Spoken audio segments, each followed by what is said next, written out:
Greetings, I'm Bairnt and welcome to Meet Me at the Table. Today is the day we are diving into Dungeon Universalis. This is going to be an immense campaign that is going to span pretty much, this actually takes place over years of game time, which is really cool. And that actually does matter out on the map that you see behind you. This is an incredible experience. It's a huge campaign game, and this is just one of the many campaigns that this game holds. In this book, you could play 4 different ones, there's a few mini campaigns or the main huge campaign that is part of this particular campaign book. We are going to do that main campaign.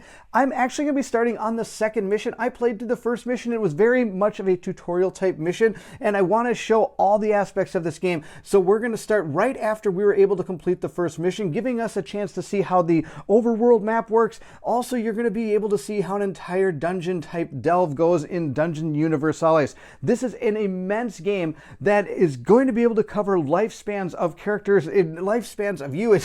This is almost like a game that you could play forever. You want to do. There is so much going on in here. Not only that, this game is a great bridge between board games and role-playing games. This game has so many rules and so many mechanics in it that the designers even said that, as you play through it, you don't need to use everything that's in front of you. This is a toolbox of a game that encourages people to expand and experience the game the way they wish it to be played. Now, of course, I'm going to do my best to make sure we go by the entire rule book. Of course, there are so many rules that I might make a few mistakes, so make sure to take a look at the comment section at the end of this video, and you might see some pinned comments of some of the errors I may have made. Now, of course, some of them might be plus and minus a few things here and there, and it's not the end of the world, but any major mistakes you're going to see in the comment section on a pinned comment. This is a huge undertaking. I'm super excited to do this, and we're going to dive into Dungeon Universalis. And if you're excited to join me, then I need you to meet me at the table.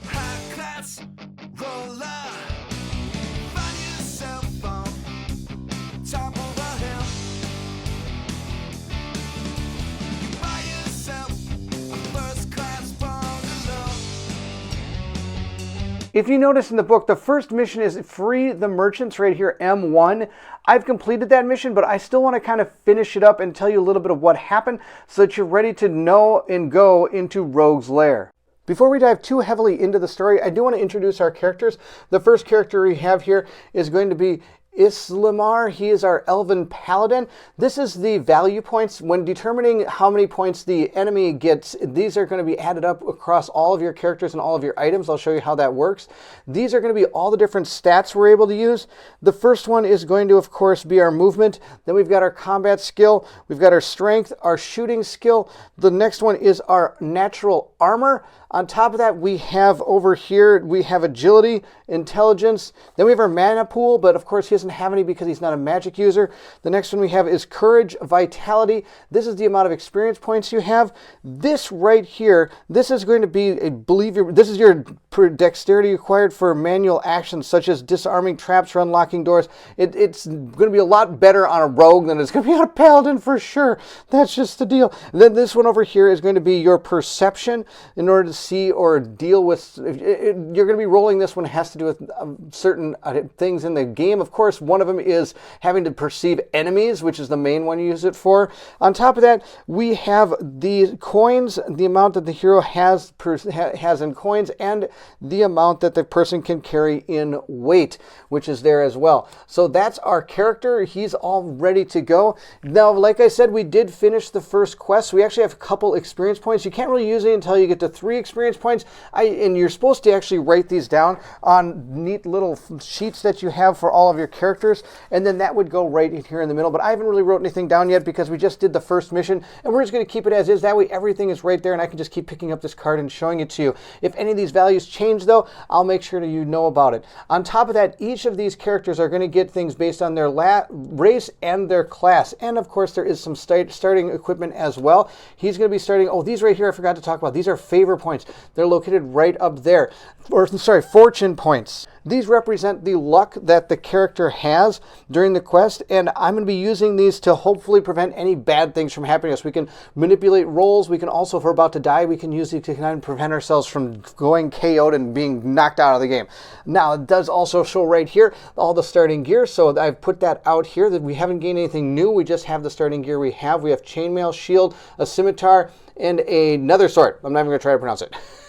You can look and try to pronounce it yourself. Falcata? I tried, and I did, I think, pretty good job. This shows how many hands they are. This is the amount of extra combats, or this is, sorry, the combat skill. I get -1 to the user's combat skill while defending, -1 to the target's armor in case of a critical hit.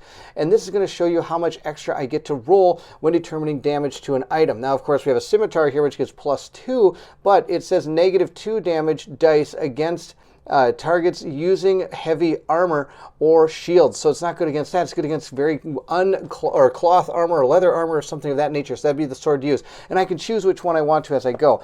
If we look at our elf card up here, this is going to show us. Now, if you're creating characters, you're going to use this as a template and be able to add and subtract numbers based on how many points you get to create a character. You can actually create characters in the game, which is really cool. I'm just using the base characters that this game comes with. So if we look here, it says it's outstanding agility and speed, skillful with both melee and ranged weapons, great potential as spellcasters. Well, we're not doing any of that, but it says right here, they begin with the skill Sharp Senses. So because I am an elf, I get Sharp Senses, which the character is going to get +1 to perception. So instead of this being a 0, I do have +1. Since I am a paladin, I do have to take the paladin card and kind of gain all the benefits from this as well. So the yellow ones are good, and the red ones are more detrimental. So every class has these. And I get to begin with a skill Champions of the Gods of Good or the Champions of the Gods of Evil. We have chosen good just because it's going to be easier in the beginnings of this game, because if you go into a town and you're actually evil, it's harder to actually take advantage of the abilities in the town. So alignment does play a factor in this game. The first increase to my combat skill requires 1 less point than usual, but I do have -1 to those kind of tests, and of course there's all these different rolls that I'm going to have to make and all these different icons I have to remember.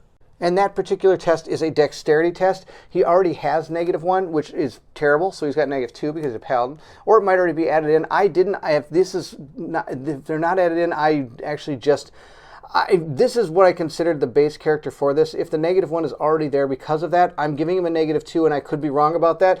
Again, you might notice that in a pinned comment if I am wrong about that, but that's how I've been playing this. He does get his healing herbs, which are down here, which I can use to... I have to use as a one-time use, and I can recover D3 wounds, which is going to be good, but I don't really need them yet.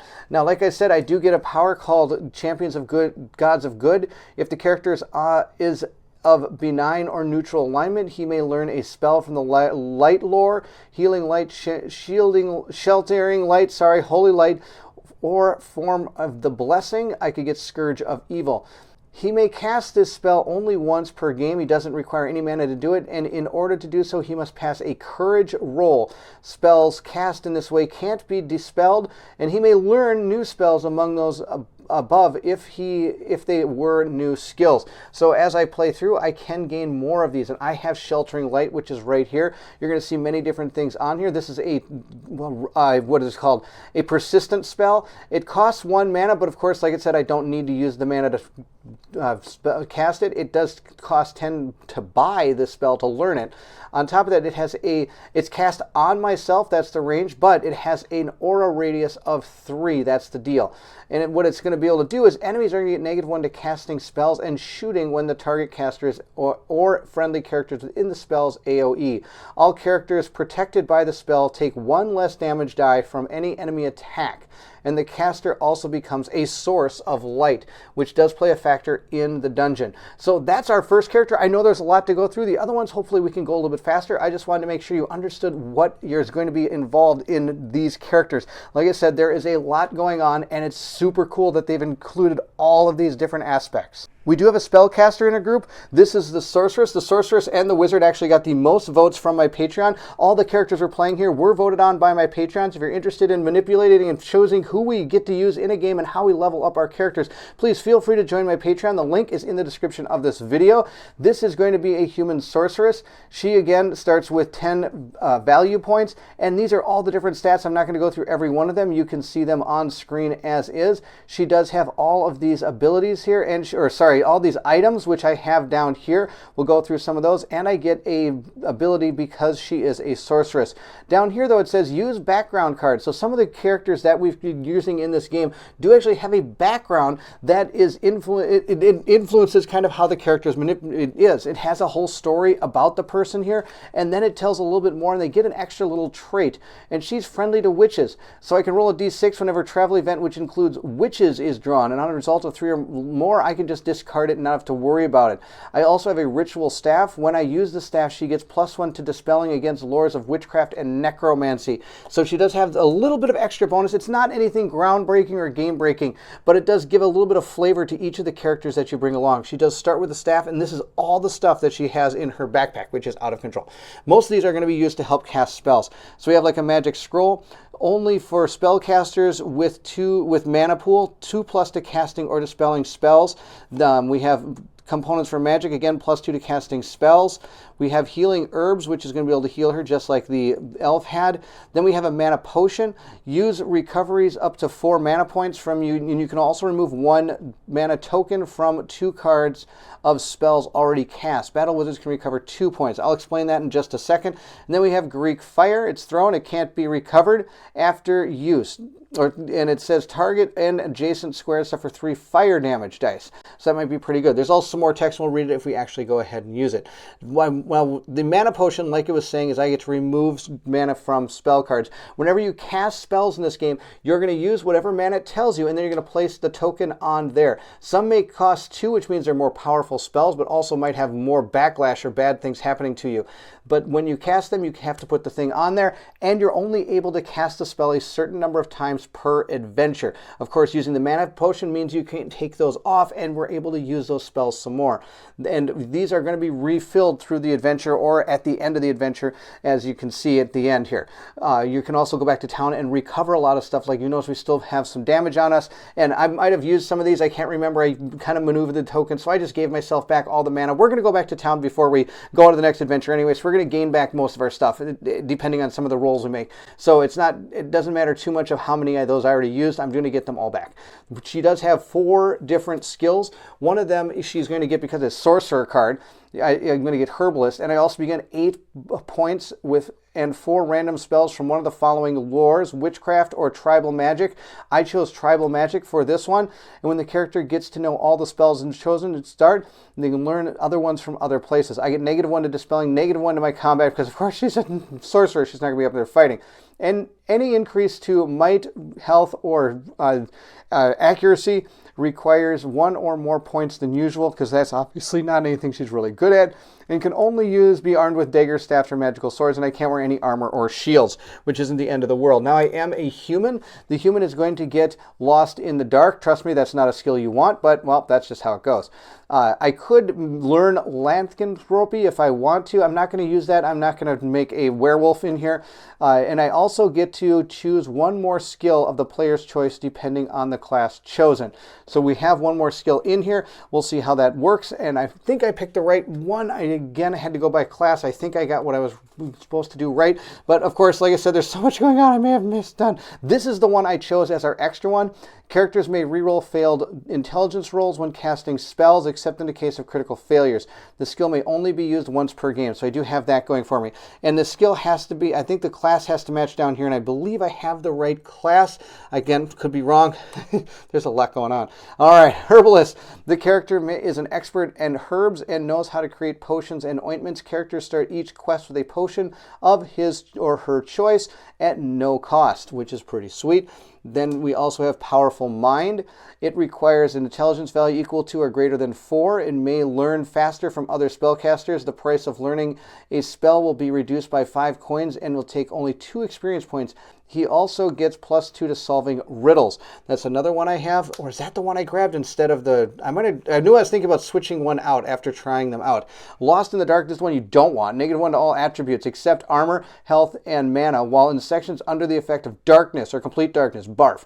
Then I get -1 to shooting at enemies in the dark. That's no good either. So I do have Experienced Wizard, and I have, yeah, this is the one I choose. Sorry, I chose Powerful Mind as the one I wanted to have for my character. That's the one. And it should be on there if I... Yes, it's right here. So you're supposed to match them up with the symbols down here. So I have that symbol here, and I believe that's the same symbol as my Sorceress card right here. So I'm able to learn that one. Of course, like I said, it had to be class specific when it came to human stuff. So that's her. Again, a lot to talk about, but we're going to... And I didn't actually talk about the spells. I didn't show you at least what the spells are. I talked a little bit on them with the elf. This is our first one. We have Green Flame. I can choose a target to suffer 5 damage, and adjacent enemies suffer 2. That's not bad. It's a range of 12. It's out of control. Then it has a area effect of 1, which like why it says it suffers 2 damage for the adjacent. I have Brain Damage. Choose a target and roll 5d6. Every result that's equal to or greater than the target's intelligence deals 1 damage. That's awesome. If it loses 1 more vitality, it gets stunned, which is a little bit less detrimental than in other games. You might have heard stun usually is like, uh-oh, end of the world. Nope, this one you just basically lose -1 to all your attributes, except for things that are naturally occurring, like your armor and things of that nature. This one is going to be sweet as God crush them. Check this out. This has 12 range. Oh my gosh, you guys, 2 mana to cast. Choose a target, and all characters in adjacent squares suffer 5d6 damage against natural armor. And before rolling the damage die, though, I have to roll a d6. If I get a 1, it targets me instead, which is really bad, but I think it'd be really good at the end. And then we have arrows. What arrows? Casters can only target himself, caster, and all friendly characters within this spell's area effect at +1 natural armor against non-magic projectiles. So we have 2 different ways to help ourselves with projectiles, which is pretty cool, which means we'd be modifying the things by more than one source, and you can do that, but you can never get anything more than +3 or -3 from how I understand it. So no matter how many bonuses you get, you can never go above those numbers. The last character on our group here is going to be Bosco. He is a Halfling Rogue. Again, his attributes are right here. He gets +1 to Dexterity, which is going to be pretty good. He's going to be obviously good at opening locks and doors and things like that because he is a rogue. And of course, they do have miniatures here. This game came with a set of miniatures, and full disclosure, the copy I'm playing right here was given to me by the creator. So and it came with everything that is part of the Kickstarter. If you're interested in seeing what all that is, you can check out the unboxing of this game. It is on my channel. Please feel free to check it out. I'll put a link to it in the description. I probably will. And so this person's got a lot of skills and it's got some cool things in his backpack, but let's go through it all. I got leather armor, a sling, and a dagger. So he's the only one with a ranged weapon. Naturally, of course, I do have spells that I can shoot as range. Also, this one does come with a extra little thing here. He can roll a d6 when I enter a tavern. On a result of 6, I automatically get a coin because I'm super good at cheating. And then I also get this flute, and once per game session, or once per quest, I'm sorry, I can roll a die, and I can play my flute, and all enemies within 6 or less squares away from him must pass an intelligence test or lose their turn. Again, not groundbreaking, but a little trick and thing to make this character feel more alive and different from other rogues in the game. There's the Halfling and Rogue things here. The Rogue does begin with the skills Skulk and Mislead and gets +1 to Dexterity test. And again, it already says +1 there, so I don't know if that would have came from this card or if it came from there. Either way, I've been playing it that this is adding to this, which might be wrong, but that's okay. Can't wear heavy armor or equipped shields. Can't use two-handed weapons. Any increase to might or health requires 1 or more skill points, and second increase to combat skill requires 1 more point than usual. Again, he's not built to be combat oriented. He's kind of got a... Well, he's a thief. He's a master of all these little things he's got. Look at all these little things he's got over here. He's got small, which meant that when I'm trying to shoot him, you get -1 penalty, and the character can cause 1 damage die less when using projectile weapons. Not so with throwing weapons. They also get +1 to their perception for being small. I'm lost in the dark. It's lucky me. He gets lost in the dark thanks to being a halfling. Apparently doesn't have dark vision. So just like the human zooming up there. I'm not good in the dark, which is kind of funny. Stealth characters can ignore an enemy's melee range once per combat turn. The skill can't be used by large characters. So when you're moving around the map, as soon as you enter a melee range of somebody, which is usually adjacent, you have to stop your character. This skill allows me to at least ignore it one time. That's what that card does. And I got Skulk. Characters may skulk behind some pieces of furniture and provide light cover, as it provided heavy cover. So it's allowed to change the cover that some of the furniture you're going to have to deal with out there does. The initiative roll against the character suffer -1 penalty to intelligence when the rule caught by surprise is applied. And large creatures can't use this skill, which makes perfect sense. And Mislead, I can basically roll a die and check against their intelligence to prevent them from, it will lose their next turn. That's usually kind of what this card does, but if we use it, I'll read the whole thing to you. Then I'm taking up a lot of time just reading about all our characters here. And he gets a squeaky bird, which removes vermin and bats, and this one I get rat poison, which removes vermin and bats if I ever run into them. I get lockpicks, which are going to be able to help me with dexterity checks, and I get no negative values. They break if they fail, which is kind of bad, and I get a dexterity potion, which of course will give me +1 to any of these attributes that seem to be associated with dexterity more than anything else, and I get of course +2 to dexterity for during the turn and the next 2 ones, so the potions do last longer. I'll be using dice to represent that, so if I use it, I'll put a die on it to try to remember each round to tick those down, and then remove the card after I use it. That's going to be my plan. Now you notice this little 1 here. This is going to add to the value points of each of these characters as we're playing. So he's worth 10, +1 is 11. And the magic user is actually worth 14, and the Paladin's really only worth 10. Returning to the actual mission of the game, if you've noticed in our book here, we are starting our quest down in this area of the game. And if you notice a 1 here on this red flag, that is the beginning of how this quest has started. So I've been using our little character as a little marker here as our party markers. I think it's super cool to do. And we're going to be trying to get to mission 2, which is going to be right here.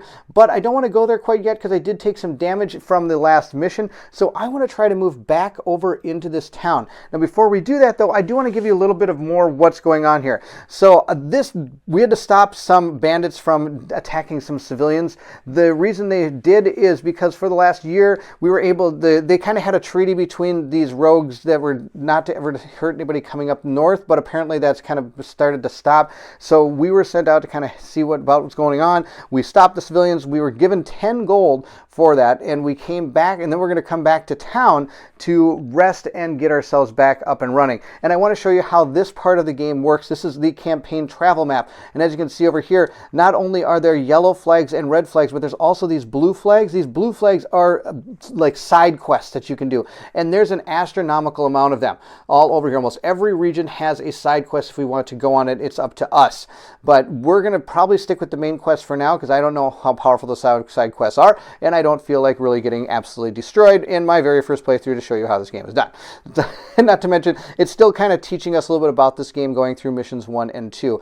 Like I said, mission 1 did not have any really dark player things to do other than kind of roll dice to attack and defend. So I didn't want to use that one. I want to use the one where now we're going overland because we're going to have to draw some cards and roll some dice to see what could potentially happen to our characters as we're going through the land of this world. So I'm going to, if you notice here, I'm in a plains area or a road area, and I'm going to say I'm in the plains area, and I'm going to move back over to here. And when I move through there, I'm going to have to, for each day we're moving, I'm going to have to draw a card.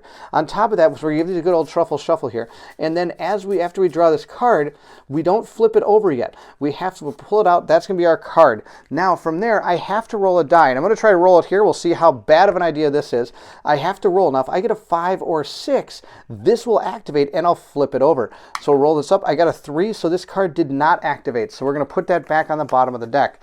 The next thing we're going to do is that's one of our game turns, and each game turn represents kind of a week of travel. So I was traveling from this plains over back to this castle, and the castle is going to be is also another event card. So I'm going to move this book. We no longer need this book. I just wanted to show you what that looked like. And now we have our castle deck here. And of course, every one of these is located out here. So this is the symbol for this. So I'm going to be drawing one of these cards. And again, something might happen. So we're going to give these a good old truffle shuffle here. So we have them ready to go. And we're going to draw this one right here. That's going to be the one we draw. Now again, I'm going to roll my die. If I get a 3+, then this event is going to take place. I did. I got a 3+, so we're going to flip this card over and we're going to deal with it. It says scourges.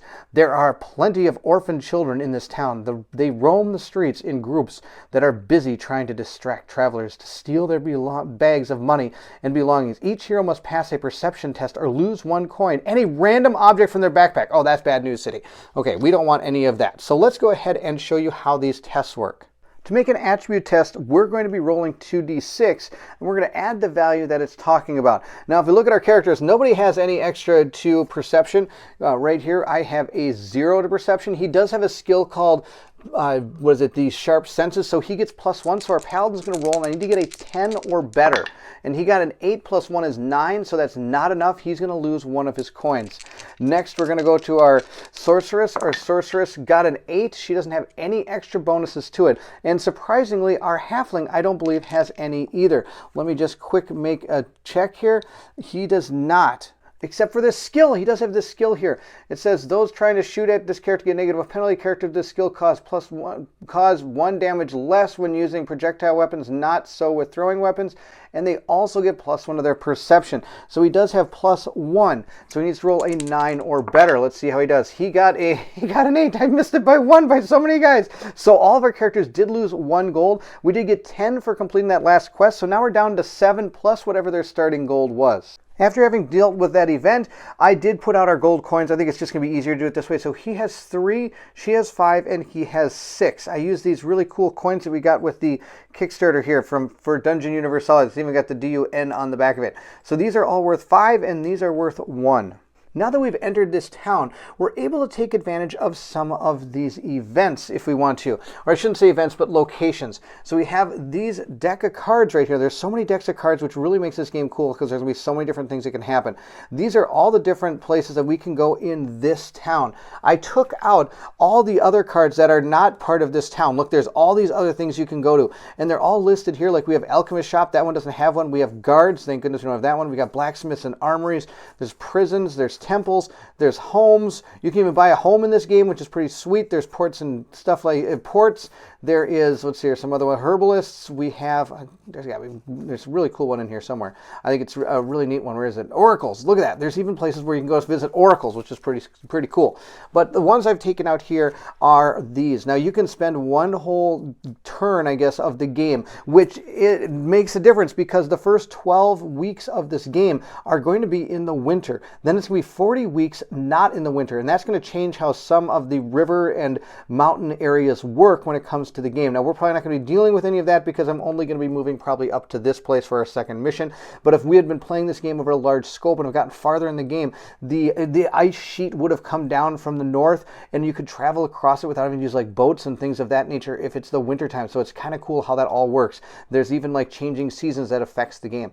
So we're going to decide, I can choose 3 different places to go. And I think one of the places we're going to go is the tavern. We're also going to go, I think, to the physician so we can heal ourselves, or conditions or healing injuries. But I think we can also heal ourselves in the tavern as well. Then I think the inn. That's another one we want to go to. And then we might go to the market and see there what we might want to do. We could potentially find a rare item that we could buy. Or check this one out, the king or governor's quarter. We could go there. Now, of course, if you do real badly, we cannot ever come back. But if you do real great, you can unlock some of those side quests. Now, those quests that I showed you in the book that aren't the main quests are not open unless you locate somebody that is able to tell you about them. So, for example, our king's governor's quarters here at the bottom, I can go to one of them in they become available within a radius of 5 territories. So that's pretty much all. That's a basically huge amount. I could go to a stable to buy potentially a horse or something if I wanted to, or I could go to the treasury and I can have not only keep my money safe so those people don't take my money again, or I could go to a lender to gain more money, but of course I'm paying it back at 150%. So there's a whole bunch of different places to go, but I think we're going to go to these 3, the inn, the market, and we're also going to go to the tavern. So let's start by going to the tavern. Let's go to the tavern first. That's going to be our first place to go. So let's take a look and see what it says here. A place where heroes may have some rest and fun, but also get into trouble. Now remember, when I go to a tavern, he gets to fire off here. Every time I go to a tavern, I roll a die, and he gets a 6, he wins 1 coin. So let's roll a die right here so you can keep it on the camera. I did, but I did not get a 6, so I did not get my coin back. That's too bad. On top of that now, I'm going to roll a d6 and check the results in the following chart. And the roll gets -1 penalty in case all heroes have different alignments to the one in the settlement. We said we're all good, and the blue symbol here on this shows it is a good symbol. There are ones out there that are going to be black, which are going to be more of the bad symbol with the red outlines. Those are the evil towns. So we're going to roll up our die and see what we get here. We got a 2. It says a random hero starts gambling and must pass an intelligence test. If it succeeds, he gets D3 coins. If he fails, he's cheated and loses 3 coins. If he refuses to pay the money, I play the guards card. I don't think we want to see the guards card. The guards card's going to be pretty bad. So we have to make an intelligence check against and see if we pass this. So I'm going to take my smartest person. I don't see why I wouldn't. We're going to have our sorceress. Our sorceress is going to go play the odds here. I'm going to need I get to add 5 to my roll. That's what those numbers do when you make your test. You're going to be adding these numbers to it. So I get to add 5. And I need a 10 or better adding to that 5. I got a 6 plus 5 is going to be 11, just barely, but we'll take it. I was able to win D3 coins, so we'll roll our die. The way we do it is 1 and 2 is 1, 3 and 4 is 2, and 5 and 6 is 3. We're able to win ourselves 2 more coins, so she's up to 7. Once we finish this roll, we now get to look at the bottom part, and it says, objects for sale, supreme beer or vigorous mead. Also, there are services here. I could hire mercenaries if I wanted to. I'm not going to, but these would be other characters that would help us fight in this game. Now, of course, I can't hire religious fanatics, it says here. So we have potentially supreme beer. I can buy this for 1 coin, and it weighs 1. And this means it's a consumable, so it's going to go away once it's done. And it's going to give me +2 to the user's courage test during the next turn and the next 3. That might be kind of good. I might give this to the elf. The elf only has 2 slots left for max weight, but now it's going to have, so I'm up to 15, but that'll be pretty good. I'm going to buy that for $1, so I'm going to spend my buck and I'm going to buy it. The other thing we could buy is vigorous mead. It gives +1 to my strength during this turn and the next 3, and the user also recovers 1 point of health. Again, it costs 1 and it weighs 1. Let's load up our elf's gonna be super thirsty. He's gonna have a lot of beer and mead, and I'm gonna spend 1 coin to buy that one as well in the tavern. Having completed our tavern, let's go to our next location. I think we're going to go to our inn, and it says here, a place to rest and recover where heroes may also heal minor wounds. Objects for sale, again, supreme beer, pack of provisions, and potentially torches. We might be trying to buy a torch here because, of course, 2 of our characters can't see in the dark. Services, recover. 2 coins for each hero recovers all lost vitality, mana, and fortune points, but the condition diseased, poison, and all injuries remain. It's going to be +1 coin for all large heroes, +1 coin if a hero has heavy armor, and +1 if he carries projectile weapons, gunpowder, or lead. And all pets and mercenaries in the party are fully recovered too as soon as their maintenance is paid for. That's why one of the reasons I didn't want to get a mercenary is you do have to continuously pay their upkeep in order to keep them in your party, and I don't want to deal with that. So I'm going to pay 2 coins per hero, which means we're going to pay 6 coins. And once those 6 coins are paid, all of our heroes are going to be fully healed. Like I said, when I did the actual combat, I kind of moved some of the tokens around and forgot to put them back on some of the characters, so I forgot what they are. But I did leave my damage out there, so we are going to heal all the damage, and I'm going to gain back all my fortune points and all my manage points, so my characters are going to be back to full health, which is going to be super good going into the next adventure. Now, I might have to pay +1 more coins if my person has heavy armor. If we look here on our chainmail may be heavy armor. It is. So I have to pay 1 more coin for him to stay there, so I'll just pay 1 extra one. There we go. We've paid all of our coins. With the inn completed, I wanted to get some torches. That's right, let's get some torches. We are going to get this. It says light source illuminates a section of or an area within a radius of 6 squares in outdoor scenarios. While lit, after being used during a quest, discard the object. It can be used as a melee weapon if I wish to, or tool against enemies. Vulnerable to fire. That makes total sense. It's going to be 1 weight, and it's going to cost me 1 gold. I'm going to give that to our sorceress. She's going to pay the 1 coin for that, and then we're going to be done with our inn, and we'll move to the market. The market states that it will offer all sorts of common objects. They are crowded with stalls selling foods and tools. All common objects, healing potions, also the following weapons: tool, dagger, shortbow, improvised weapon, and sling. I don't need any of that. This is the thing I'm more excited about. Roll a d6 per group and campaign turn. When heroes visit a market, on a result of 6, a merchant will offer 1 random magic item for the usual price. If you choose to buy it, you must roll a d6 again. On a result of 1 or 2, you realize you have been conned. The object is not magic nor useful and may be discarded. If 1 or more heroes has the skill Secrets of Magic, which we don't, you can repeat the roll. So it does down here say only 1 magic item per year. So I'd have to wait a full year before another one will come here. But first we have to see if there even is one.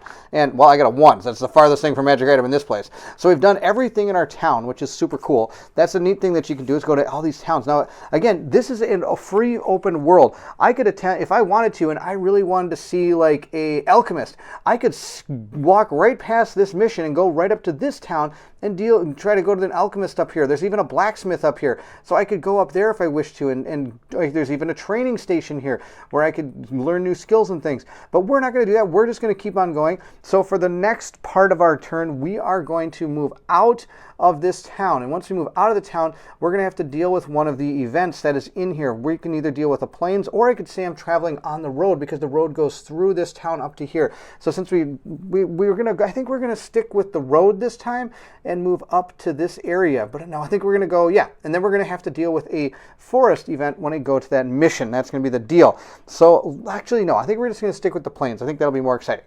We're going to grab our plain deck again and give it a good old truffle shuffle. We'll take this one. We'll roll our die. I need a 5+ for this to take effect. And we got a 1, so it does not take effect. So we're going to put that one away. Then we're going to grab our forest and give that a good old truffle shuffle and see if we can have one of these activated. Now, I think they're all 5s on these, but I could be wrong. We'll just give them a truffle shuffle, and we'll grab one of them right here. We'll grab this one and see what we get. Roll up our die. Hopefully it's a 5 or 6, because I want to see something. We got a 1. So I guess nothing happened to us. That's too bad. So we're going to be moving into our adventure here on this area of the forest. That's going to be our plan. Let's take a look at our adventure in the book, and I'll hopefully walk through how that's all going to take place. Here we are. This is Quest 2. It's called Rogue's Lair. It's going to take us about 90 minutes to 2 hours, which is why I said I'm going to probably do this in a couple of videos. It does show the difficulty is going to be 2, I guess, daggers, you could say. It's anywhere, I think, from 1 to 5. It will have some text here that I will read shortly to show you what's going on. Our goal is to knock out Rogue, and the faction we're going to be fighting with is bandits. Rogue's Lair. I'm going to attempt to read this best I can. It's written in a weird font, so it's kind of tough to see some of these letters. But here we go. Deep inside the forest of Rohan, there is such a big manor that it could look like a small fort. At one end, a town has been erected with masonry ashlars, and the windows of the ground floor of the building have been blinded with planks.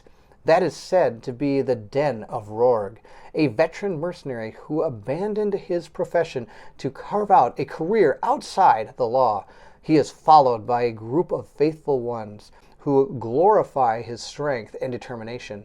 Some were companions in the trade. Others have been chosen from among the best thieves and murderers in the region. Together they form a small clan of outlaws that often descend south to devastate the region of Bairnt.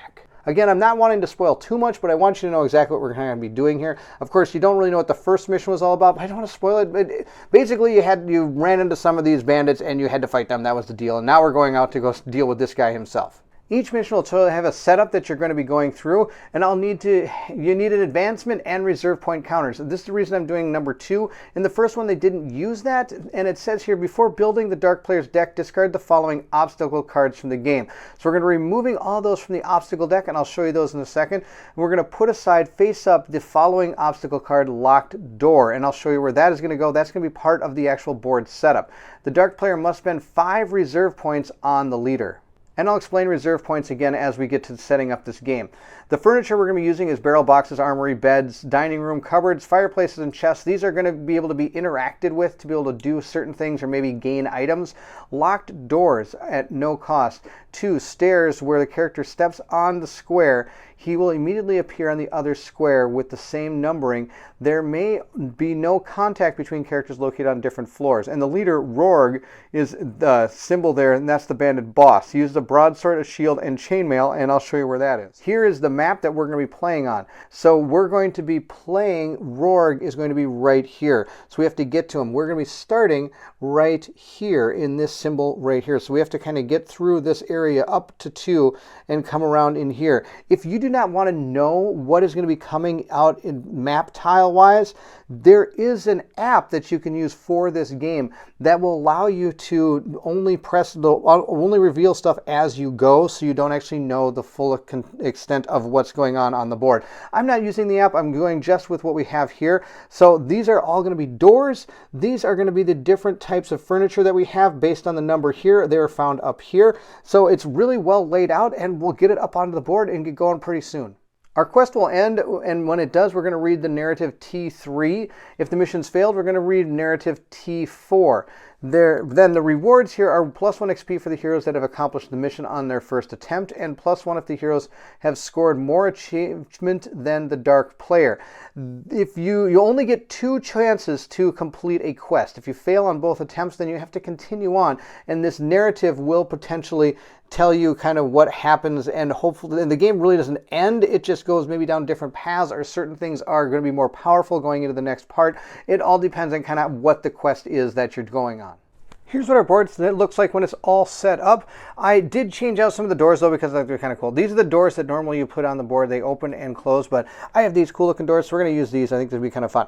I don't have a double door though, so we are going to use the double door. Here we have our table. This is our fireplace. We have some boxes and barrels here. Here's the armory, and we have a bed over there. These are all different furnishings that we can decide to search if we want to. For example, here's our boxes and barrels card. So if we go up next to it, I can take a look at this. It also tells you how high this is, so you can use it as cover if you wish to. It says here, though, if there are several boxes and barrels in the room, whoever searches them must roll a 2d6.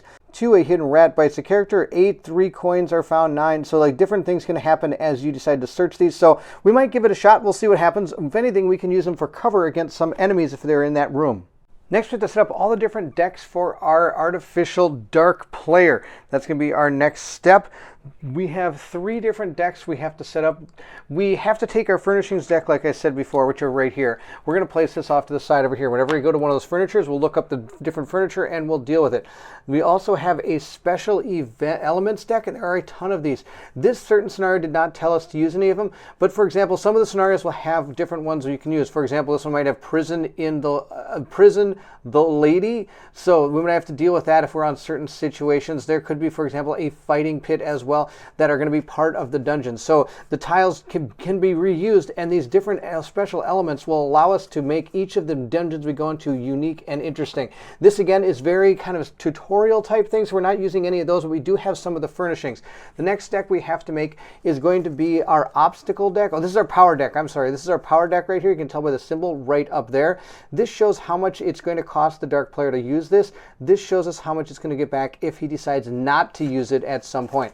When we create this deck, we're also going to shuffle in 2 reinforcement cards. You're going to shuffle in 1 unless you have more than 2 characters. Then you're going to shuffle in 2.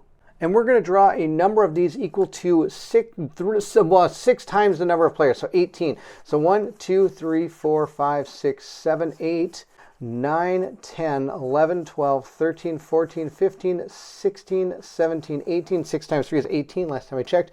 We're going to take our 2 cards here, give these all a good old truffle shuffle so that they're all set to go and completely randomized. And then to remember which dark deck is which, since they all have the same back, you place them next to the icon on this chart here. This also shows how many points the dark player is going to have. The dark player's total points they're going to get for this adventure is going to be 35.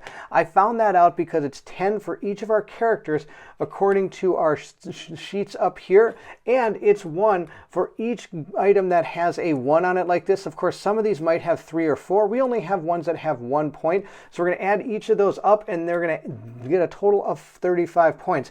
We do have to subtract 5 from this because it does say in the book that to spawn the boss it costs us 5. So it's already taken those 5 points into account, so we're going to remove move this, we're going to go from 1 down to 0, but there isn't a 0 on this dial for some reason, so we're just going to put it to there and in between the 10 and the 1, and hopefully I can remember that that is a 0. Then we're going to take our obstacle cards that are going to have this symbol up here, which is, then they've got a little bit different things here going on. This shows again how much it would cost to have it, how much it's going to get back, and this shows what exactly it would be able to affect. So for complete darkness, it would affect everything. There might be some in here that only affect, for example, doors or something. Here's one that could be something. Here's one. This would, like, reinforced door would only affect doors. So if we are rolling and we're trying to see if there's a trap on the ground and we draw this card, we wouldn't be able to play it, but it cost him 3, but he would get 2 back for not being able to play it. So that's how this particular deck is going to work. We're going to give this a good old truffle shuffle. Now remember, I took out all of those cards it told me to take out, and then we're going to draw 18, 6 times 3 again. 1, 2, 3, 4, 5, 6, 7, 8, 10, 11, 12, 13, 14, 15, 16, 17, 18. So I'm not using 3. That's kind of funny. And then I'm going to add in a thief card, and I'm also going to add in 2 ambush cards. One for a 2-player game, and if you have more than 2 characters, you add in a second one. And again, give all these cards a good old truffle shuffle and place them out right here. Then we're going to take the remaining deck, which is the encounter deck. And that's this small deck right here. We're going to draw a number of cards equal to our character count, our value points, which is 30 divided by 10. So we're going to take 3 of these. So again, give them a good old truffle shuffle, draw out 3 of these. Let's see if we can get this to shuffle in there. There we go, one more shuffling here. There we go. Let's see if we can get it a little bit better.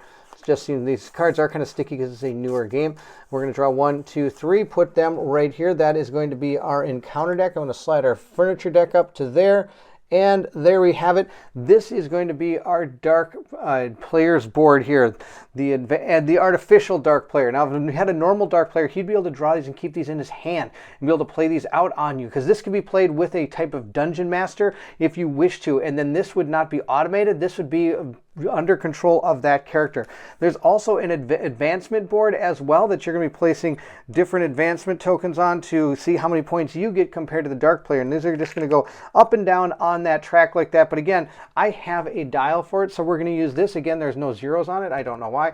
And we're just going to place that right here, and we're going to keep track of our adventure or advancement points on that and see if we can beat the dark player and therefore gain more experience. The last thing we're going to do to get this set up is we've got our bandits. This is the faction we're playing against. It shows all the different ways these are going to spawn. So if we ever have to spawn enemies, we're going to be spawning bandits according to the scenario. And it says here that I'm going to add 1 to the result for the revealed section is large. So if we were to be in a large section, that would add +1. There is one large section, which is actually right there. Once we go in there, we'll add 1 if we find enemies. And we get +1 for every 30 value points the group of heroes has. And we do have 30 or more. We have 35. So we'll be adding 1 to every time we roll this. And this shows the value points that are going to be used by the artificial dark player when it goes to spawning these, and it shows what exactly is going to be put onto the board that we're going to have to deal with. And all of those characters are going to be found in these neat reference cards right here. And it even has a little back thing about the little backstory about the bandits. I don't know if we need to read the backstory. And it shows the standees you're going to use for the bandits when it comes to it. And you're going to just locate these amongst all of these astronomical amount of standees that we've seen. If you missed how many there are, go check out the unboxing. Most common skills are ambush and dirty fighter, so they do have those on the back here, so you don't have to go digging for those particular skills if you want to learn what they are. Or, of course, you could find them in the book. It's nice that they have those on the reference, but of course there are going to be some in here that probably have a little bit different. One's probably not the boss. Maybe the assassin might have something a little bit different. This one has, for example, Lost in Dark, Ambush, Stealth, Lethal Blow. So it has a whole bunch of different ones. You'd have to look up a few of those, but most of them are located on here, have those normal ones. So that's going to be pretty cool. So we have those ready to go too. So when I do have to place out the enemies, I have the cards ready to go. This is a really cool thing to have. I'm super, super excited to have these. If not, you would have to go to your bestiary book that is going to be part of this game. It has every different enemy in here, so you have to look for the bandits and see, and in here it would show exactly what they have. So here's the Northern Barbarians if we wanted to use those. It has the pictures of what they are. It has their rolling here, and it has the different enemies and the abilities they're going to have. I like it better that they're on these cards because then they're quickly, easily to be referenced. With everything set, it is time to start our adventure. We're going to be starting over in this area, and all of our characters technically kind of start off the map, and we're going to be moving them onto the map and dealing with this large, huge room and all these fun things are going to happen. Here's how this game works when it comes to moving. You're going to take your movement stat, and then you're going to be able to start moving. I'm going to start with our Paladin here. He's going to move 1, and you can move diagonal as long as you're not going past something that's a corner of anything. So I'm just going to go 1, 2 to right there. And now this is the interesting thing about this game. There is this what's called zone of safety, and everything within 2 squares of anything else that is, like, I guess you could say, loyal to you. So this is the entrance. So from here we have a zone of safety that is 2 squares out from it in any direction. So this area of the map is safe to walk through. But once we get to the 3rd step, that is where we're now out of the zone of safety, and we're going to have to roll a die to see if there's anything there, like a trap of some kind. Now, that's the only thing we're looking for on this die is a trap. Well, actually, we're hoping it's not there. There's a 50% chance of a trap. This is an encounter. Whenever you go into a new room, you'll roll the die, and if you get an encounter, then you're going to draw from the encounter deck up here, and there potentially could be some monsters in there. This is the power die. If it's rolled while you're in combat, it'll give a boost to the enemies as you're fighting them. So we'll roll our die here and see if there is an obstacle in this area. We rolled an encounter, so that means the obstacle is not there. So I can continue walking if I want to, but I'm going to be, again, out of the zone of safety. I think we're going to stop right there. We're going to move to our next character, which is going to be our rogue. I'm going to move our rogue next, who has a 5 speed, and he's going to go 1, 2, 3, 4, 5. It costs 2 to move through people, so maybe going 1, 2, 3, 4, 5 around over here to this door would be my best bet. Remember, I have my zone of safety here, and then he is creating, again, another zone of safety. That's my movement. Now, you're also allowed to do free actions and actions as well. And here's a list of all the actions and free actions you can do on your turn. It's amazing how many different things you can do. They're all right here on this card. And all the ones that have to do with this symbol here, those are exploration actions that you can use. So you can reveal a new section, open an unexplored door, open a lock, open a chest, solving a riddle. I could attempt to search for secret doors. I can search the room. I can search or interact with elements. Now, all the ones that don't have it are going to be ones that are going to be not exploration ones, such as running, doing a great jump, climbing out of pits. Some of the other ones are, here we go, putting on or off armor, deactivating traps, persuading through intellect, or moving furniture. All these different things can be done, and these are double-sided, so this, of course, is telling us how the turn starts. I should have started with this. We recover any characters that are stunned. Roll a d6 on a 4 plus the condition is removed. Now, we don't have any of those people. We also are then going to perform actions and moves. 1 action and 1 move. In addition, 1 quick action at no cost. You can replace 1 action with a 2nd quick action. These have to do with different terrains. We're not going to be getting into this because I don't think we're going to be dealing with any types of terrains that are going to be different from just the basic floor you see in front of us. Now, what free actions do we have? That's a great question. Some of the quick actions you can do are giving an item to an adjacent companion.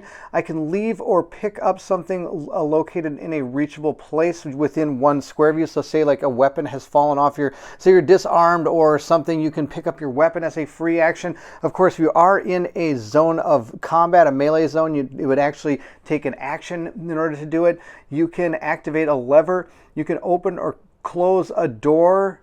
That gives access to an area you've already explored. It has to be so this is not a free action, open this door, but if it was already open, I could close as a free action.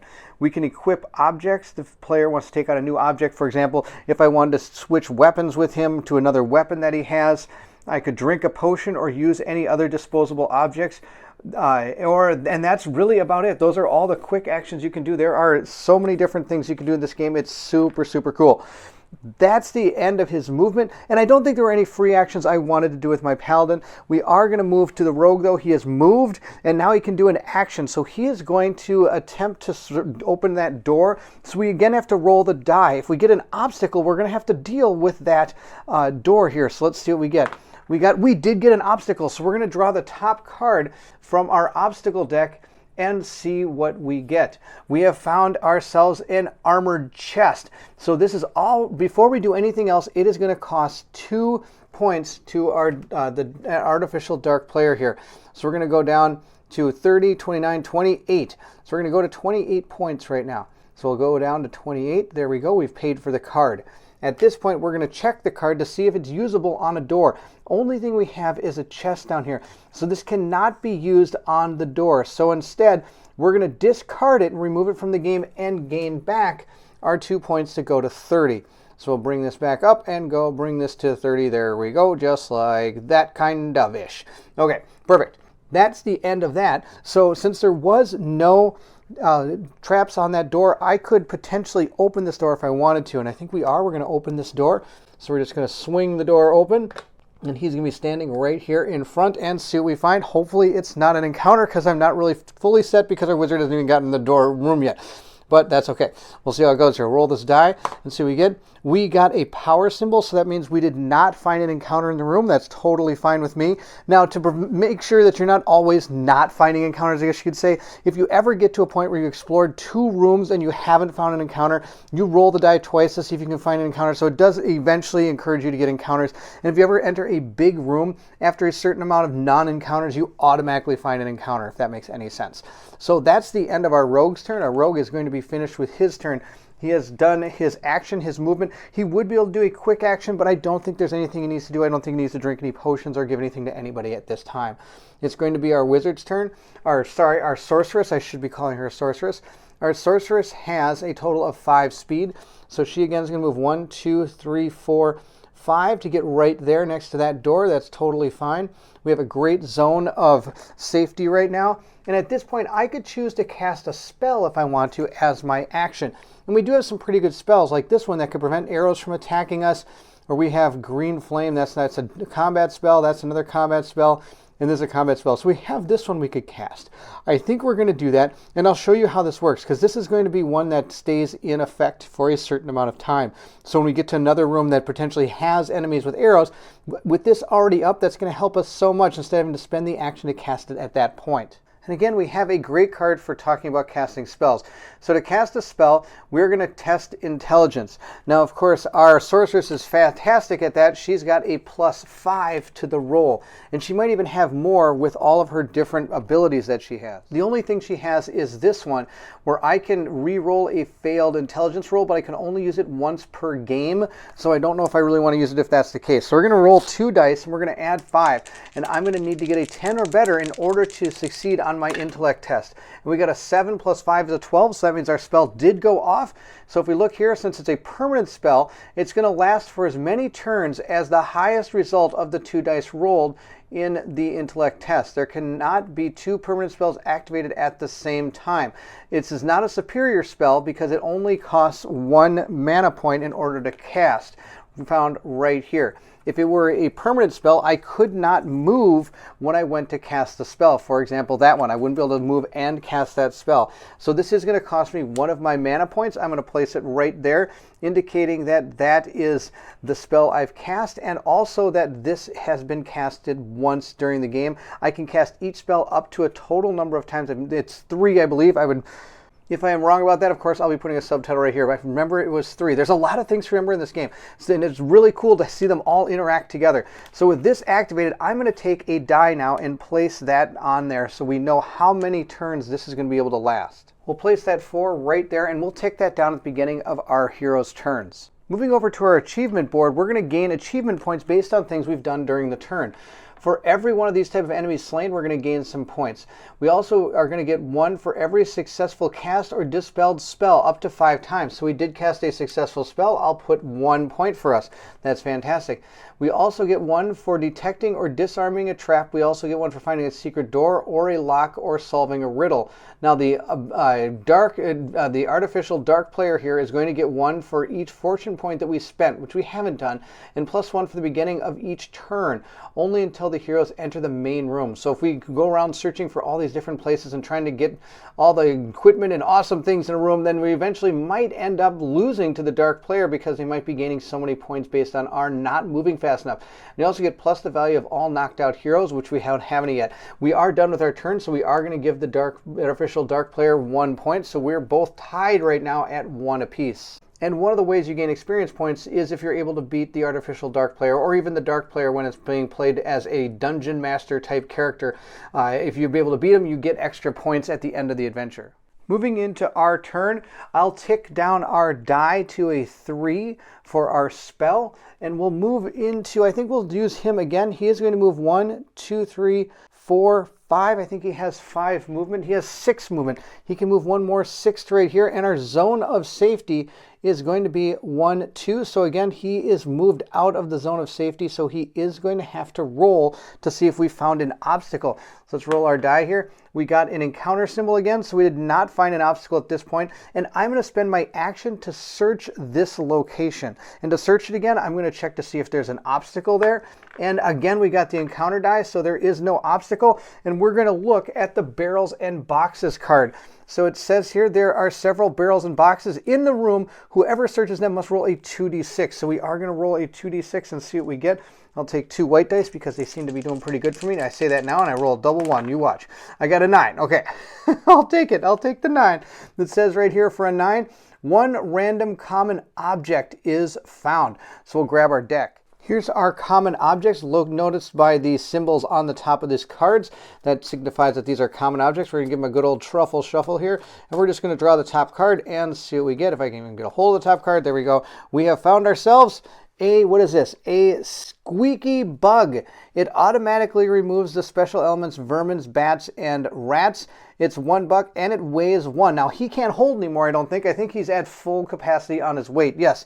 So I'll just leave it right there, and somebody else could come and pick it up if they wish to, because I'm just going to drop on the ground. I think that's how that goes because I'm out of room in my inventory to be able to carry anything else. I have a maximum weight of 16, and I am carrying 14 plus my 2 different types of ale that I have, so that is bringing me to 16 weight. That's the end of his turn. We'll move to the rogue's turn again. The rogue is, actually I think I'm going to use the wizard. 1, 2, 3, 4, 5. It costs 5 again, or 2 to move over a character. I don't know if I mentioned that. To move past a character, you can do that. Now, you can't move past enemies unless you have special abilities or something. He's going to move, and you also cannot move diagonal into or out of one of these doors because this door is a small door. It only takes up this one spot. So if I can't move diagonal into these rooms. Just want to make sure people are clear on how that works as well. These doors are, I guess, a little bit different, hard to manage when it comes to that kind of concept, but I thought they're really cool to have on the board. He's going to go next. He's going to go 1, 2, 3, 4, 5 to right there. I think he only has a speed of 5, so he's going to stop right before he hits that door, which is what I really want him to do. And I think he's going to take the squeaky bug. He's going to pick that up. As a free action, you can take things off the ground. So that brings his total. No, he does not have any room for it either. You guys have too much stuff. So then I guess it's just going to stay laying right there. Maybe we'll pick up the squeaky bug. Probably not. I don't know if I really even need that squeaky bug at all because he's got 2 different things that can also do this exact same thing. So I'm not too worried about it. That's the end of our turn. We'll move into the artificial dark player's turn. And we'll move up the counter by 1 to right there. He is now ahead of us. I know we haven't really seen much from the dark player right now, but that's just because we've been rolling really lucky. It could all go south pretty quick in this game. We'll move into our next turn, so I will tick down my die to a 2 for our arrows. What arrows magic spell we have cast. This time we're going to start with the rogue. I think is going to be my best bet. 1, 2, but if he does move, he's going to be outside the zone of safety. So I'm going to move 1, 2, 3 with the paladin first. He's going to move up to that door and he is going to roll the die and see if there's anything that has to do with this door. If this door is trapped or not. Let's check it out. The door is not trapped again. Wow, I'm getting absolutely amazingly lucky.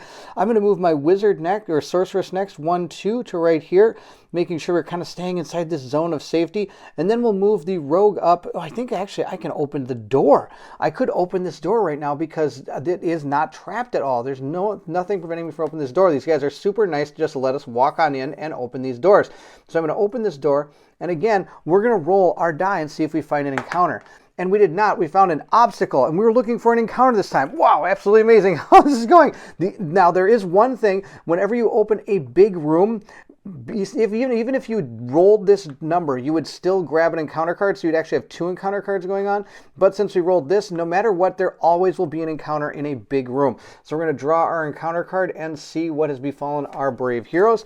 we have enemy spotted. Use this card as soon as the characters reveal a new unexplored section. The dark player may spawn creatures worth up to 6 points. Not 2 cards of these kind may be used in the same section unless it is a large one or the main room. Now, according to our card, we should be paying up to 6 points worth of enemies onto the board. Now, remember, these are used for both the artificial and regular dark player. So since we're using the artificial dark player, we're going to roll a d6 and see what we have to deal with from the bandit faction. So we're going to roll this die. We got a 2. We're going to be putting out 4 victory points worth of enemies, which is going to be 2 human bandits with broadswords and shields, and 2 spotters with crossbows. That's going to be what we're going to place out here, and it's going to cost us 4 in order to do that. So we're going to go from 30 down to 26 points here. We'll go ahead and tick all those down to 26, and that is what we have to deal with. Now that we know what we're facing, we have to place these characters out there. And they're going to be placed out in a checkerboard type pattern inside the room they're in. And they're also going to be placed in there based on what they're carrying. So I have 2 of my bandits that are going to have broadswords and shields. So we're going to place them in a certain pattern, and it is shown on one of the cards here. So it's going to be placed 2 spaces away from the open door, and then 1 next to it. Then 3 would be over here, and then 4, and so on. Now, if it's in a small room, the next set of characters we place behind them, kind of in a checkerboard type pattern here, like checkers. But if it's a big room, you're going to leave extra space between those enemies just to kind of give more of a feel inside the room. Now, we only have 4 enemies here, and facing does matter. We're going to put the first one there and the second one right here, because it did show 1, 2, and then 3 and 4 are going to go here and here. That's where our enemies are going to be placed. And now we're going to move into combat. And we have to start by seeing if we're able to perceive each other. In this particular instant, we're not going to be rolling to see if we actually make a test roll. We're going to be doing an opposing test. So I'm going to be rolling my dice versus the enemy's dice, and we're going to be checking our perceptions and seeing who is going to be able to perceive who first and who goes first. Now, our elf does have sharp senses, which I get +1 on my perception, but I do have chainmail armor, which is going to give me -1 to all of these tests, including my speed, so I might have not been able to move as far as I can. I forgot about my chainmail. And I also get -1 for my perception, which may have changed whether or not I found something in the barrel. Not the end of the world. We're going to continue going. I'm going to roll these 2 dice and check it against the perception of the closest enemy. And in case of a tie, you have to choose the one with the highest intelligence. Well, if we look at our cards here, lucky for us, they both have 0 perception. Oh, sorry, there it is. 0 perception. And their intelligence is both the same, 4 and 4. So it really doesn't matter who is making this test. There's nothing that gives them the ability to gain extras in their test, except they do have the ambush special rule. There's always something you got to check while you're doing this. It says here, characters get +1 to his initiative rolls. If his group wins the initiative, characters with ambush may reroll their first failed attack roll. So we don't want them to do that. We still want to win. That's going to be the goal. Let's roll these up and see what we get. We got natural 12, and apparently I decided to bring an Oathsworn die with me. Let's roll a different die here. A 10 and a natural 12. That's hilarious. So they did get +1, which means they have an 11, but we got a 12, so we won. And on top of that, when you roll for your initiative test, if both of your dice are higher than the intelligence of the characters that is making the initiative test, you get to catch them by surprise. So instead of them ambushing us, we caught them by surprise, probably right in the middle of their dinner or something. Since I caught them by surprise, I get to move each of these enemies 1 square anywhere in any direction I want to, and change their facing to any way I want. I'm actually going to move this guy up, change his facing backwards. They're all going to be facing backwards because you get +1 when you attack a person in the back. So we're going to turn them all just like that because they're all sad that this is about to happen to them. We're going to move this guy, I think, over to here. This guy's going to move up 1. This guy's going to move up 1. They're all just going to kind of come towards the door. They were all just kind of hanging around the fire, singing, having happy times. And then the door just secretly opened, and here come my team. And at this point, a new turn starts without the dark player gaining 1 point in the achievements. So it's going to go straight to our turn. I get to start again with a brand new round. This is going to be awesome. We're right in the back of these guys. This is going to be super good. We're going to start with the rogue this time. The The rogue is going to move his 4 speed, 1 or 5, I'm sorry, 1, 2 to right there, and I am behind this particular character here when I make my attack, so this is going to be an absolute good time. When going to make an attack against a character using melee weapons, you're going to use their skill here, which is 3. Their attack skill here is 3. Mine is a 4 on my rogue right here. I do have a couple things that are going to augment this though. Our dagger is going to give -1 to the user's attack strength here, but it reduces the target's armor by 1 if he's attacked from behind or knocked down. And there's no penalty for drawing this, where if you were to switch swords or something as a free action, there could be a penalty if you're within melee range of another character like I am at this point.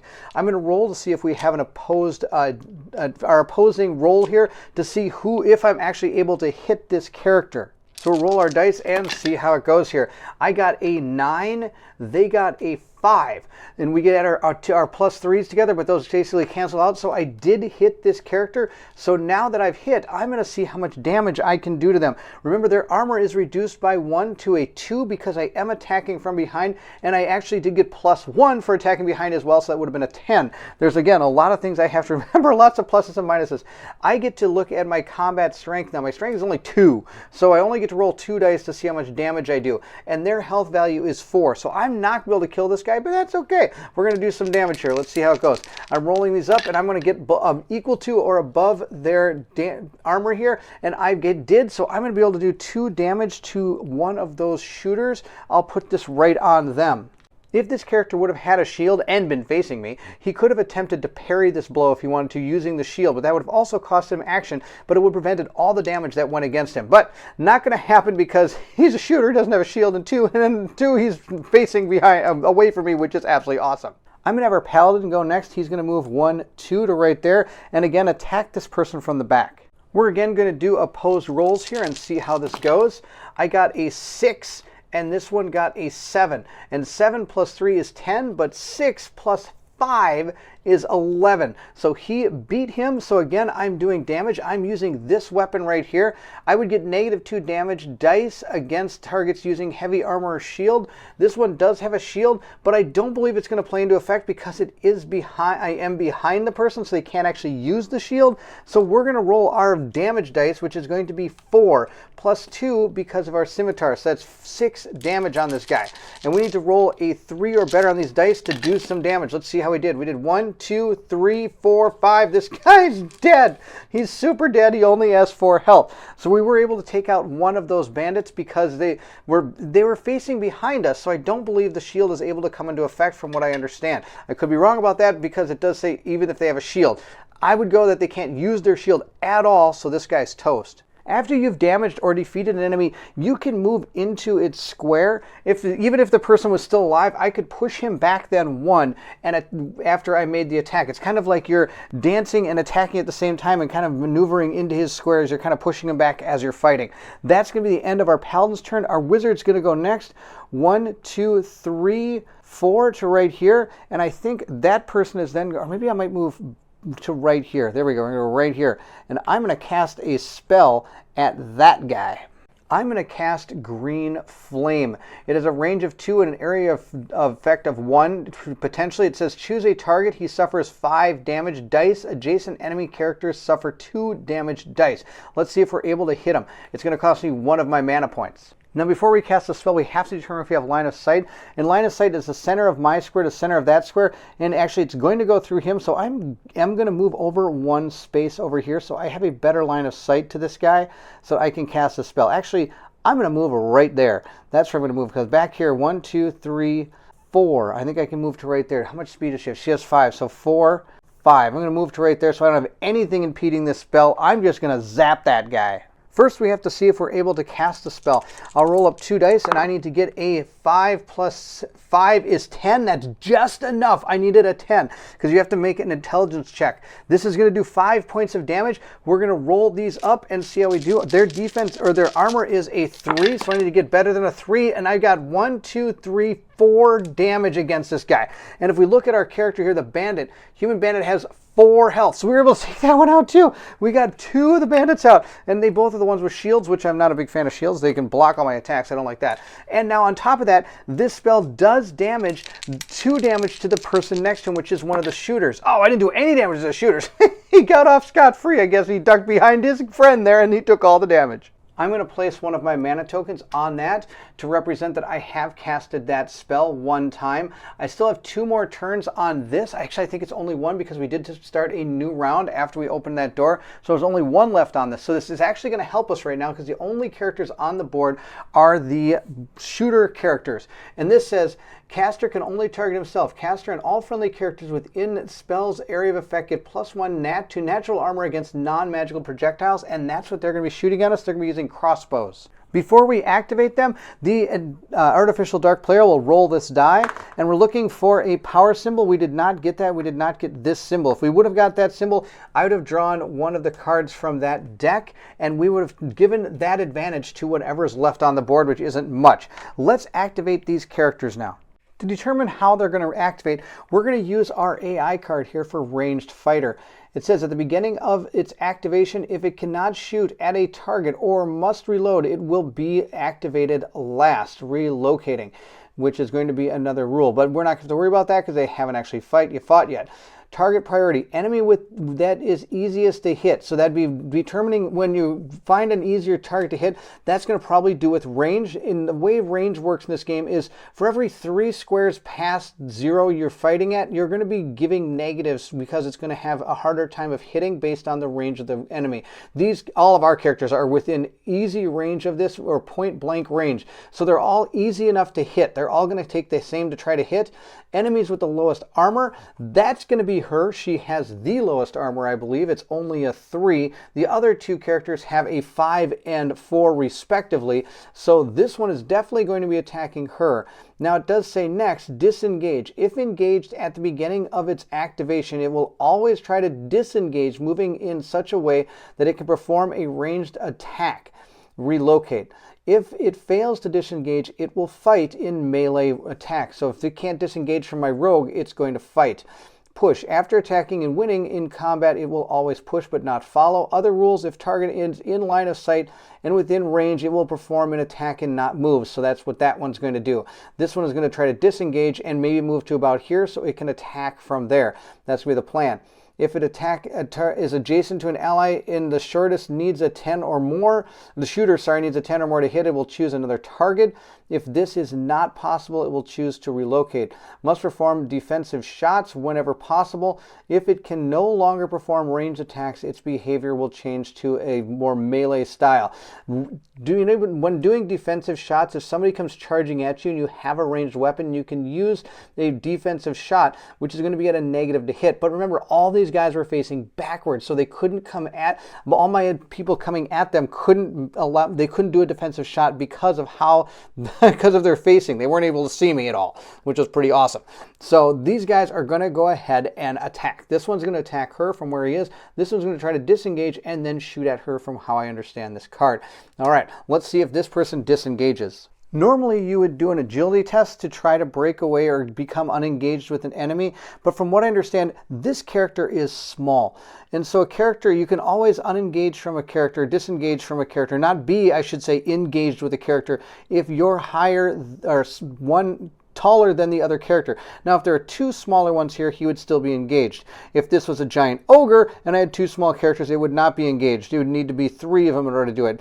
It all is based on size. If I'm wrong about that, I would normally have to pass an agility test in order to become unengaged with the person I'm engaged with. So, for example, I believe if I was with the elf, I would have to use an agility to try to break away from him or be unengaged with him because he is the same size as me. From here, both of these characters are now going to turn, so that they can see this person. And facing does matter in this game, like I've said, so I am turning the characters like that. This one is facing this way now, and that one is facing that one. The back is always going to be the numbers on the characters' standees. That's the way I do it. So we're going to see if either of these guys are able to hit that sorceress. So we'll move to our shooting card here, and it says I have to make an agility test to hit. In case of a blunder, character's activation ends and hits the closest ally among those advanced in the trajectory. Basically what that means is I'm going to do an agility check. I need to get a 10 or better to hit. If I get a blunder, which would mean if I get a 1, that would mean that and I don't hit, then I would take advantage of all of this down here. Here are some of the modifiers that I'll have to deal with. I am not small. I'm not a huge target. I am not a stationary target. I am moving and shooting at -1. -2 if the character moved more than half of his speed. Will not be applied to throwing weapons when only 1 or 2 squares have been moved. Now these are not throwing weapons, so he is going to be at a -1 penalty. He will not. Next we have a flying target, heavy cover. I don't have any kind of cover at all. My agility is greater than the shooters. I don't believe that is the case. My agility is 4 and their agility is 5. So there's no way I am more agile than them. And I am not being attacked from the back, and I am not doing a defensive shot. If I were to charge at them, they would get that defensive shot. But defensive shots can only be carried out if when they're made with the enemy is 3 squares away. So when I actually made some of these attacks, I don't even think that would have even came into play, because I know he was less than 3. She would have probably maybe gotten shot, but that's okay. Distance to target 1 to 3 squares, no penalty. 4 to 6, -1. Like I said, anywhere past in increments of 3 or more. So if I'd have been 4, 7, 10, things like that, you're going to get -2. These guys aren't going to have that. So the only negative they have is a -1 for him for moving before shooting at the sorceress. So let's see how this goes. If you haven't noticed, this is a game of modifiers, and our shooters do get +5 to this because, or sorry, +3 to this is what they're going to get. So the first one that has no negatives to it got a total of 5, so this person missed. 5 + 3 is 8, it needs a 10. And now the one that has -1 to the roll got an 8, -1 is 7, + 3 is 10, that is enough. So he is going to do his damage to my character. And if we look here, there are 4 damage from a crossbow. It says right here it has a damage value of 4. So I'm going to have to deal with that. I get -1 to my armor. Now I do get +1 to my armor because of my magic spell, arrows. Arrows, what is this? So my armor is 3, so I need to see a lot of 1s and 2s. I see 2 2s, I'm liking that. So I did take 2 damage, which is going to bring my sorceress down to 2 health, which isn't that great. So we'll place our 2 damage up here. I could have used one of my fortune points if I wanted to make that character re-roll if I wanted to, but that's okay. We'll just take the 2 damage. I think we're doing fine. At this point, we're going to go into our next round, but first let's get our achievement points. The dark player gets 1, and then I'm going to gain 1 for a successful spell cast. So I'm going to get 2 up there. Then the next ones I'm going to get is I get 1 for every white enemy slain. I was able to slay 2 enemies last turn, so I get 2 more. So we're at 4, and that's at 3. We're winning so far. Time to continue the bandit slaughter. That's my plan here. I'm going to use our rogue first again. Our rogue is going to use his, was it stock skill? I think it is. No, he's got stealth. Here we go. We're going to use our stealth skill here. It says characters may ignore an enemy's melee range once per combat turn. This skill can't be used by large characters or while wearing heavy armor. So I'm going to move 1, 2, 3 behind this one, ignoring his melee area, and I'm going to attack him again in the back. And we're doing opposed rolls, and we both have a 3 to this. I got a 7, and he got a 4. So he failed, I win. That's fantastic. Now I did get a 6, which is a critical, which means I am able to do 1 extra die of damage. So instead of doing only 2, I get to do 3. And I get to lower their defense or armor because I'm attacking from the back. And I would have gotten +1 from the attack because I attacked from the back as well. There's lots of pluses there. And all 3 of these are going to do damage to the shooter because the shooter only has a total of 3 armor. And -1 is 2. That character is also removed off the board. With that character being destroyed, we'll move into our Paladin's turn. He's going to move 1 to right here and attack that character. Now that character doesn't get a defensive shot because I didn't move more than 3 spaces to try to get to him. I'm going to use my scimitar again because this person does not have heavy armor or a shield. Let's see how much I'm able to... Oh my gosh, guy got a double 1. That's really bad for him. Most likely that's a super bad thing for you. I don't know if it's going to do anything for him when defense comes around. I don't think he can use a shield or anything because that's such a bad roll. But that's okay. I think this guy's going to be super dead in just a second here because I get to roll a total of 4 plus 2, which is going to be this many dice. It's got a 3 defense. Let's see how this goes. Yep, I did 4 damage. That guy's really, really dead. And that is how you take quick work of a combat. Those guys are all dead. I get an extra 2 achievement points because I was able to kill 2 more characters, which is, we're doing really good. All right, let's go into our next turn. First thing we're going to do is remove this die. That is no longer active, but I'm still going to leave this out here because I did show that I have used that spell 1 time. Beginning of the turn, I am going to have my Halfling move first. He's going to move 1, 2, which is now outside my zone of safety. And yes, the zone of safety now kicks back in because we are not in any type of combat anymore. We're going to check to see if there is an obstacle there. This could be interesting. Let's roll our die and see what we get. We got it rolled way off the board, but it is this symbol, so there's nothing there. So I am going to search this table. Let's check out the table and see what we've got. Our dining set here says there's a table and some chairs in the room. Characters searching them may roll a 3d6. For each result of 6, they find a pack of provisions. For each result of 5, they find a supreme beer. That sounds fantastic. I'm going to roll 3d6 and see if we find any of those things. Let's roll it up here. I found nothing. Apparently they ate all their food and we're just going to go hang out by the fire, and we jumped in and we slaughtered them. So this has been searched. You cannot search it multiple times. Once you search it, it is done. We'll use our sorceress next. 1, 2, 3, 4, 5. She's moving this way. I could search the fire up here, but I'm not going to, even though let's take a look at it so you can see exactly what would happen if we decided to. Our fireplace here says there's a fireplace in the room. Roll a d6 on a 2+. It is lit. Therefore, the section is illuminated, and whoever searches it can pick up a burning log and use the torch for the rest of the quest. As long as a character or creature is pushed into a square occupied by a lit fireplace, takes 3 fire damage, or 3 fire damage dice, and won't be able to occupy that square. That's out of control. But I'm not going over there. I don't need any torches right now. We haven't found any darkness cards, so I don't have to worry about it. Our Paladin will go next. He's going to move 1, 2, 3, 4, I think is his speed. He has 5 speed. 5. He's still in the zone of safety. That's as far as he can get, though. And we'll roll our next die and see what happens. We've got... Oh, I don't roll any dice. What am I doing? We're just going to move up our advancement track on the darkness player. We're now going to move into our next turn, and our rogue's going to go... He's going to move 1, 2, 3, 4. Actually, he's going to go 1, 2, 3, 4 to right there. Do 1, 2, 3, 4, 5. He only has 5 speed. Yep, to right there. And he is going to check this door, or maybe I'll wait. I'm going to wait right there. I want the rest of my party to catch up. 1, 2, 3 to right here, and he's going to move 1 to right there. Our party is all set to go, busting through this door when we figure out what's there. As a free action, our sorceress on her turn is going to eat her healing herbs, so she can roll this. She gets 1 health back. 1's better than nothing. And then we discard this card. And that's not a bad one to use. I'm pretty excited about it. I don't mind using my consumables. We'll move into our turn now. Our rogue is going to check that door. Now, standing all together next to that door will really give us a jump on what's in this room. But it could be bad because if this is trapped and it attacks a certain amount of spaces, all of our guys could get hit. Let's see what we got. We got an encounter instead of an obstacle, so that is not a trapped door at all. So we're just going to open the door and see what's on the other side. Let's swing it open and roll our die. Is there an encounter in here? There is not an encounter in here. Oh my gosh, it's out of control. And that's the end of his turn. He's going to move 1, 2, 3, 4 to right there. He is now 1, 2, 3 outside of the sphere of safety. So he's going to roll his die and see if there's an obstacle. There is an obstacle. Let's take a look and see what we have found. We have found ourselves stake. It affects the square occupied by the character who triggered it. Character must pass an agility test with -2 penalty. If the roll is failed, he suffers 6 damage dice, -1 to armor, and is knocked down. If the test is passed, the trap has no effect. Oh my gosh, this is out of control. Okay, so traps are bad.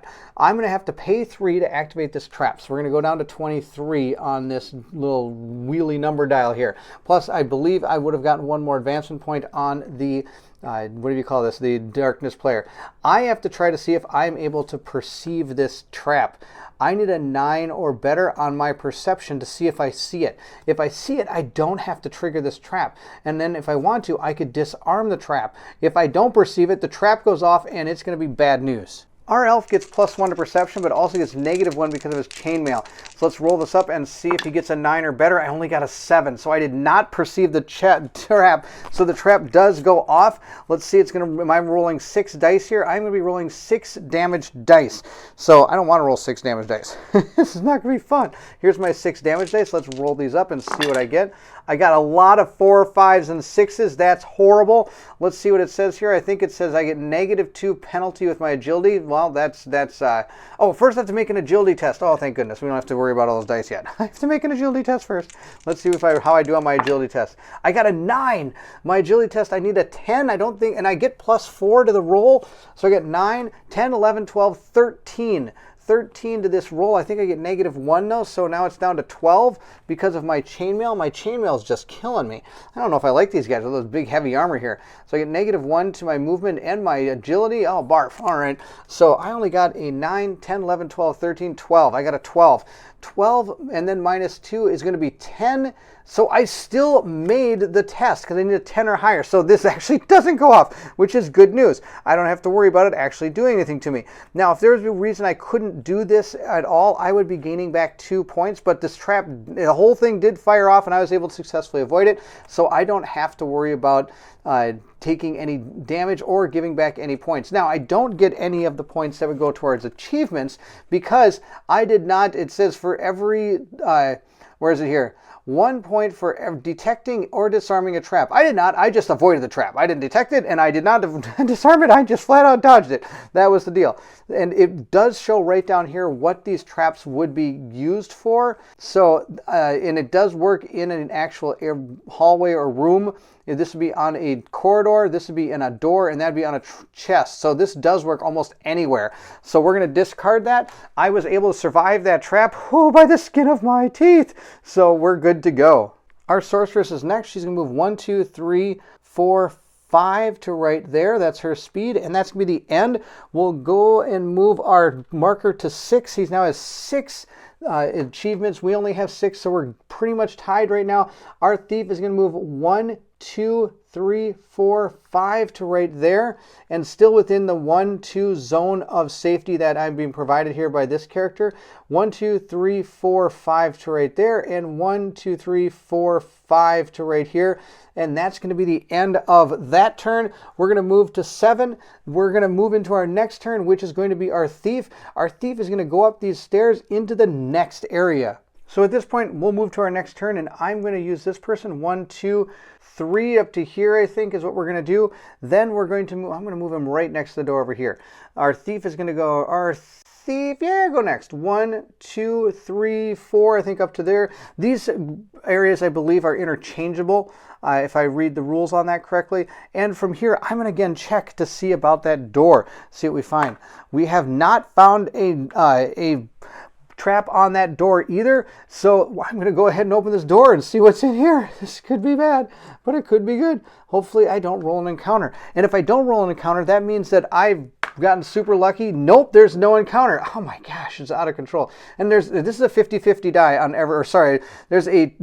there's 2 sides of everyone. There's 2 of everything on every side, so there's always an equal chance of any of those coming up. I'm going to move my sorceress next. She's going to move 1, 2 to right here, 3 to right there, and that's going to be the end of this turn. And as her action, before we go to the end of the turn, I'm going to show you another thing you can do in this game. I can search this room, which may find me some extra gold. And I could have done this in any room. You can also search bodies as well, where you're going to roll dice based on the type of enemies you encounter, where you can find more gold. And I probably should have been doing that because gold is good, and I haven't been getting enough gold from what I've been doing to I haven't really used too many consumables, so I'm not too worried about it yet. But I am going to check this room and see what's there. So I'll be rolling 2 dice, and I'll be trying to do a perception test. Now, she doesn't get anything extra to her perception. It's just a straight roll. We'll see what we get. We got an 8. So we didn't find anything. One of the things you might not want to search the room for is because you do have to roll this die, and you might find an obstacle. Again, I found no obstacles. This is amazing. And that's going to be the end of the turn. Our dark player is going to grab another point, bring it up to 8. Then we're going to move into our next turn. I'll move our rogue first. 1, 2, 3, 4, 5 to right there. Our paladin will come in 1, 2, 3, 4, 5 to right here. And our sorceress is going to walk to right there. That's the end again. We'll give another point. We're at 9. And at this point, we're going to use our halfling to run up and check out this door. Now, the interesting thing is this door is auto-locked. The reason it's auto-locked is because of our scenario. So our locked door card here is going to cost 1, and it says the door of the character is trying to open is locked. It can be opened stealthily by passing a dexterity test. Choose one character, only one attempt is allowed. If the test is passed, the door will be opened. Otherwise, it can only be broken down, and its vitality is 5 with armor 5. If this card wasn't revealed while trying to open a door, keep it face up without paying its cost. It will be activated paying its cost the next time the heroes attempt to open a door. And the scenario die gives the result of this symbol right here. So this is active right now, but if it would have been drawn, some of these cards, which are pretty cool, is instead of just being tossed away, you do hold on to them at certain points. And notice it only works on a door down here. Now I need to get a dexterity check of 10. So as a free action, I am going to switch in my lockpicks. We're going to use these lockpicks as my item. I'm going to de-equip, I guess you could say, my sling and my dagger. And we're going to try to open up this door. This will give me +1 to my test, and I get +2 because of my character, so we get +3 to this roll. We need a 7 or better, and we got a 7 exactly. We got a 10, so we're able to unlock that door. And it does say on these things that if they break in case of a critical failure. So I did not fail, which is fantastic. They can only be used by people that don't have a negative to their dexterity. And our character, of course, is not. He's a rogue. He gets +1. Since we were able to disarm that trap, which I guess is the obstacle, is you could say, I believe I get 1 point. Yes, I get +1 for opening a lock. We're going to go to 7. It's time to open this door and see what is in this room. This is the boss's room. We're going to have to take on that bandit captain and see how we do. One thing I forgot to place down when I got our new area there is there are 2 chests back there. I'm just using these chests here because these are pretty cool and nicely painted. The other little tiles, I like to use the 3D objects if I can. But this is going to be the main encounter. We're going to fight the bandit captain. Let's see if we can do this, and we're going to do it in the next video. That's right. I'm going to leave you at a cliffhanger right here. We're going to move into this, try to take out the bandit captain, and go back to town and continue this great experience in Dungeon Universalis. I hope you're enjoying the playthrough. If you are, don't forget to like, subscribe, and hit that bell symbol so you know when the next part of this comes out. Also, please feel free to leave anything in the comments below. I would love to hear from everyone. Also, please feel free to join my Patreon. The link to that is also in the description of this video. You can, on my Patreon, help decide who plays in these games. Like I said, all the characters we're using were decided by my Patreon subscribers, and their names are here on the screen. Thank you so much for all of your support. It means the world to me.